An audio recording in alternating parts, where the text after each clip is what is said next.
মিছ'ৰ পৰা এটা পাৰ্চেল মই অৰ্ডাৰ কৰিছিলোঁ আৰু পাৰ্চেলটো কি দেখাই আছোঁ। পাৰ্চেলটো একচুৱেলি খুবেই ইম্পৰ্টেণ্ট আৰু প্ৰাইচো খুবেই কম। তো পাৰ্চেলটো হৈছে এইবোৰ মিৰৰ, যিবোৰ মই ডিজাইন এইবোৰ বনাওঁ। আৰু যিহেতু মই অনলাইন লৈছিলোঁ, অনলাইন পে'মেণ্ট কৰাৰ কাৰণে মই পাই গৈছিলোঁ 98ত। এনেই 130 টকামান পৰি যায়। তো এনেধৰণৰ গ্লাছবোৰ আহিছে, বেলেগ বেলেগ ধৰণৰ দেখিছে। ইয়াত টোটেল পেকেট কিমান আছে চাওঁ বাৰু।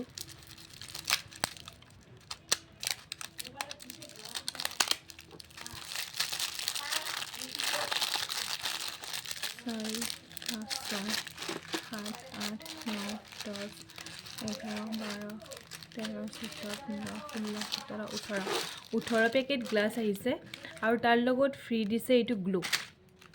এইটো ফেব্ৰিক গ্লু, যিটো আমি আঠা লগাব পাৰোঁ। আৰু এই বহুত ধৰণৰ ডিজাইন বনাব পাৰি। আৰু মিৰৰ আৰ্ট আৰু লিপন আৰ্টত এইটো খুবেই ব্যৱহাৰ হয়।